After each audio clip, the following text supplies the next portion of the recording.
안녕하세요. 이번 시간은 이제 정근대 마지막 시간입니다. 조선의 역사서 그리고 조선 후기 문화 간단하게 보고 그리고 실학에 대해서 보도록 하겠습니다. 조선의 역사서 하면 대표적으로 우리는 조선왕조실록을 이야기할 수가 있습니다. 조선왕조실록은 조선에서 국가에서 본격적으로 편찬했던 역사서예요. 되게 세세하게 몇 월 며칠에 왕이 뭐 했고 몇 월 며칠에 무슨 일이 있었고 되게 세세하게 적혀 있어요. 그래서 이게 유네스코 기록유산에 등재가 될 정도로 굉장히 가치가 있어요.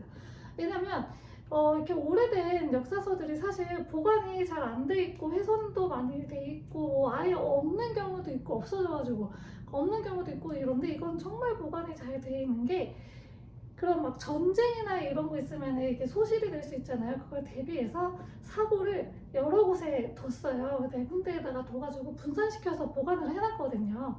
그래가지고 그러니까 복사본을 만들어서 그래 보관을 해놨어요. 그래서 모든 것이 다 온전하게 잘 남아있을 수가 있었던 거예요. 그래서 조선왕조실록은 그렇고요. 이거는 이제 뭐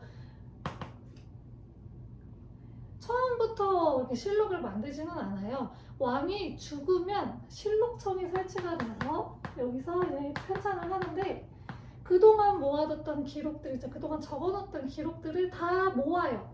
그래가지고 그거를 정리해서 편찬을 하는 거예요. 그 이제 첫 번째 기록들 뭐 사초라고 하는데 승정원 일기도 같이 갖다가 쓰고요.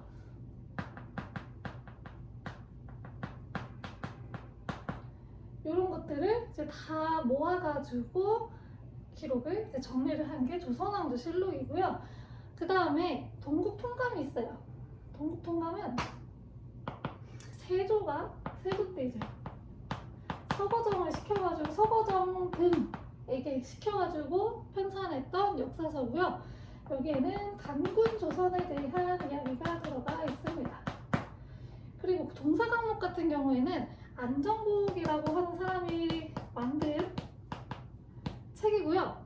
우리 그 조선이 정통이 어디에 있느냐? 우리 조선에 쭉 이렇게 정통이 있잖아요. 이 정통이 어디 있느냐? 마한을 중심으로 정통을 기록한 거예요. 그러니까 뭐 고조선 있고 그 다음에 막 위에 막 고구려, 옥저, 동해, 삼한 막 있었던 거 혹시 기억하세요? 그 중에서 마한이 정통이다 해서 마한에서 쭉 계속 이어져 내려온 게 우리 조선의 정통이다라고 주장을 했던 게 동사강목이고, 이 발해것 같은 경우는 되게 중요한 게 그 전까지는 약간 조선에서 사실 발해를 그렇게 크게 취급을 안 했었어요. 그러다가 유득공이라고 하는 사람이 발해를 우리 역사로 편입을 해야 된다라고 하면서 발해고라고 하는 책을 썼고요. 그리고 여기서 굉장히 중요한 용어를 하나 써요. 남북국 시대라고 하는 용어를 씁니다. 이거 옛날에 발해했을 때 잠깐 설명했을 텐데 당시 시대를 통일신라 시대라고 하지 말고 남북국 시대라고 하는 용어를 써야 된다. 그래야 발해가 우리 역사로 편입이 돼서 우리 역사로 들어오기 때문에 우리가 당당하게 발해를 우리 역사라고 주장할 수 있는 근거가 된다라고 이야기했었어요. 그래서 남북국 시대라고 하는데 그 용어를 가장 먼저 처음 쓴 게 유득공이라고 하는 사람이 발해고라고 하는 책에서 썼다라는 거고요. 금석과한록은 뭐냐면 추사 김정희 있죠. 김정희가 쓴 책인데 이게 이제 금성문을 금성문은 비석에 쓴 글씨를 이야기해요. 이게 금성문을 조사한 책인데 여기서 그 북한산비 있죠. 북한산에 비가 하나 있어요. 요 북한산 비가 진흥왕 순수비라는 것을 밝혀낸 책입니다. 거기에 있는 글을 연구를 했겠죠. 그러면서 이 북한산비가 진흥왕 순수비가 맞다라고 입증을 한 게 금석과학록에서 했던 거고요. 동국지리지는 지리지예요. 지리. 우리 조선의 지리를 왕제 이걸 한백겸이라고 하는 사람이 썼고요. 여기서는 사만 있죠. 그 사만의 영토. 그러니까 이거를 강약을 보증했다 이런 말을 쓰는데 이게 뭐냐면 사만이 마한 진한 변환이 있잖아요.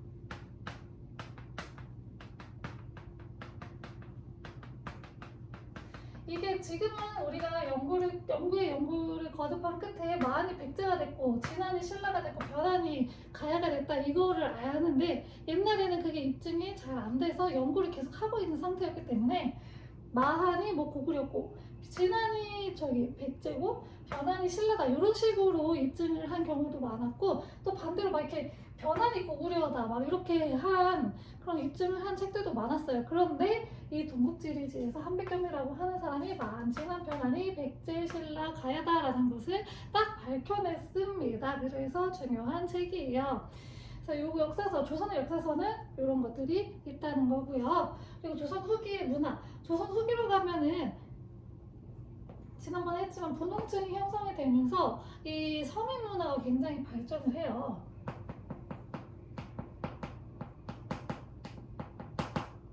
그리고 이 서민들이 즐기는 문화였던 민화. 민화는 그림인데 막 꽃도 있고 호랑이도 있고 까치도 있고 이런데 이게 다 그 의미가 들어가 있는 거죠. 뭐 다산을 상징한다든지 복이 들어온다든지 출세를 한다든지 이런 그 의미가 들어있는 그림들을 이제 민화라고 합니다. 이런 민화가 유행을 했고 그리고 판소리가 굉장히 유행을 합니다. 뭐 춘향전, 수군가 이런 것들 있죠. 이런 판소리가 유행을 하고요. 그리고 한글 소설이 등장을 합니다. 1446년에 이제 세종대왕이 한글 후민정음을 반포를 했는데 이게 이제 점차 하층민들 사이에서 널리 퍼지기 시작하고 하면서 한글이 쉽잖아요. 한자보다 훨씬 쉽잖아요. 그래가지고 많이 퍼져서 한글 소설까지 등장을 하고 최초의 한글 소설 홍길동전이 허균이 쓴 홍길동전이 등장을 하게 됩니다. 정근대 마지막 실학에 대해서 보도록 하겠습니다.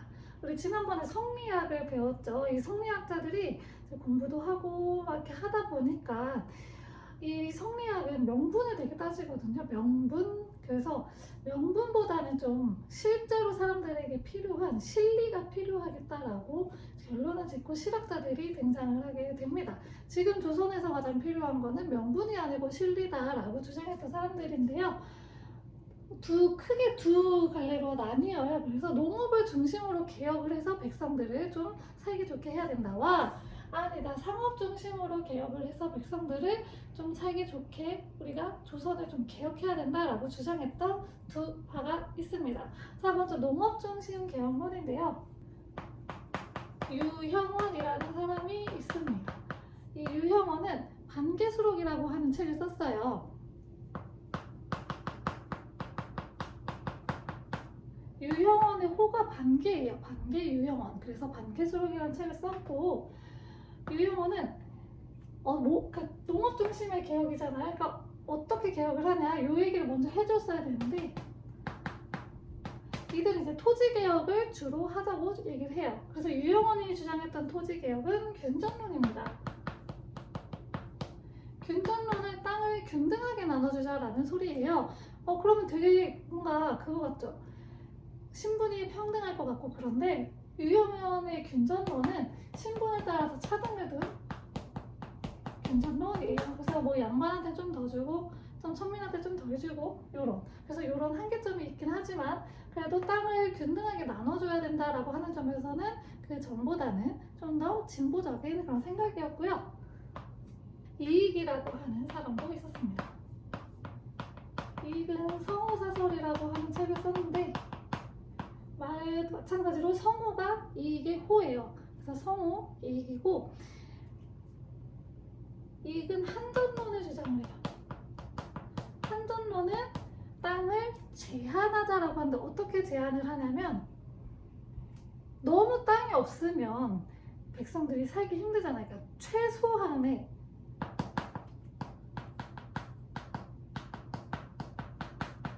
땅을 주자. 그러니까 최소한으로 먹고 살 만큼의 땅은 지급을 해주자라고 했던 게 이익의 한전론입니다.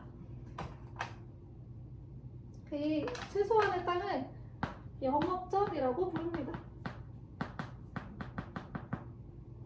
그리고 육좀이라고 해서 6가지 이제 나라를 좀 먹는 건데 뭐 사치미신 그리고 게으름, 승려, 문벌, 과거, 노비제도 요 6개를 없애야 된다. 그래야 나라가 개혁이 된다라고 주장을 했습니다.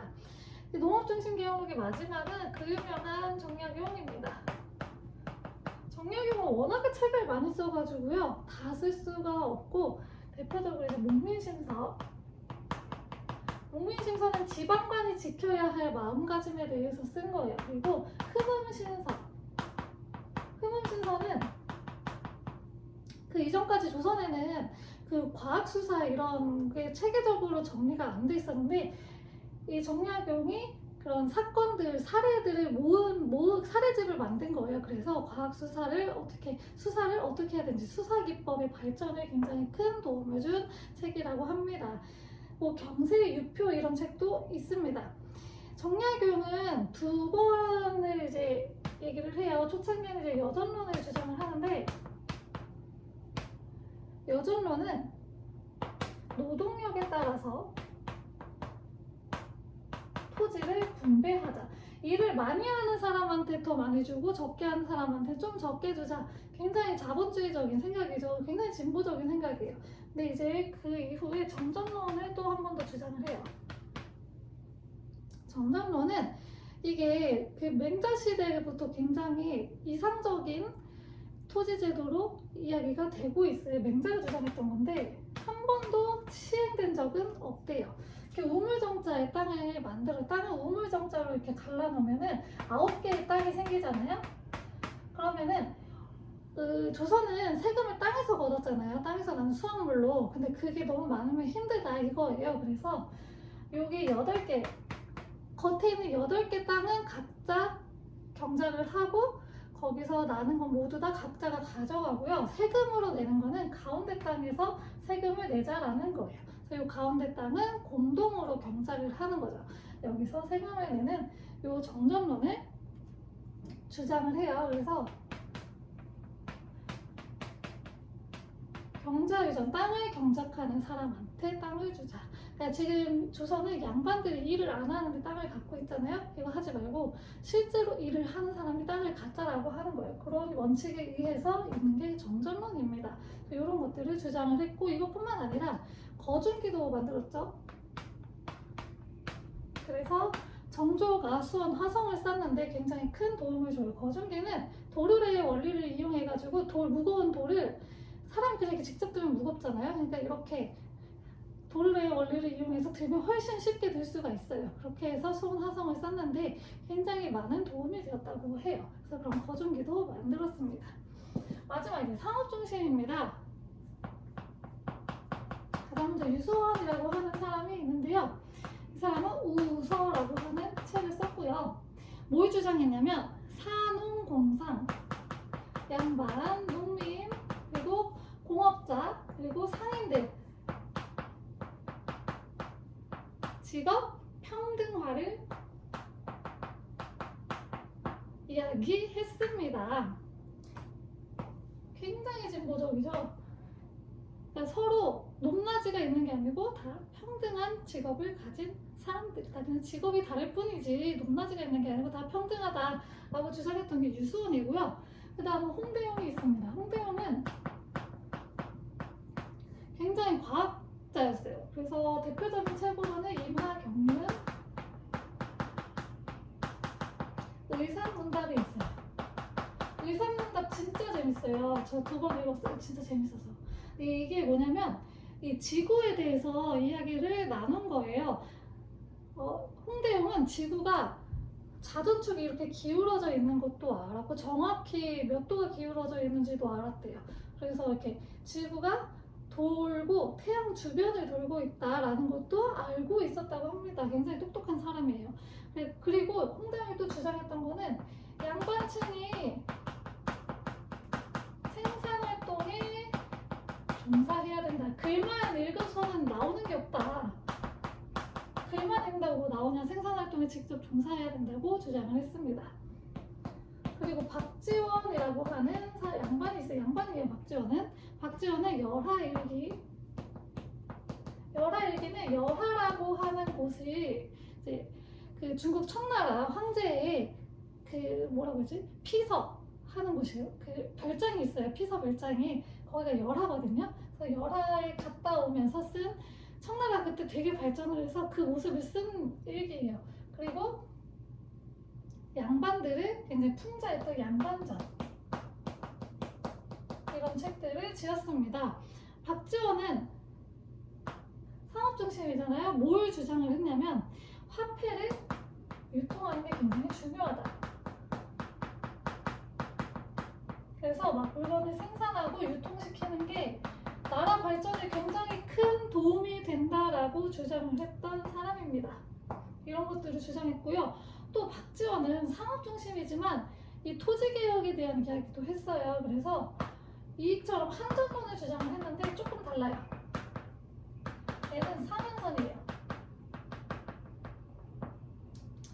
많이 가질 수 있는 그 선을 정해놔야 된다. 일정선 요 이상 가지면 안 된다. 그러면은 왜냐면 이 이상 가져버리게 되면 얘가 혼자 땅을 다 가져가게 되면 땅을 못 갖는 사람이 생기잖아요.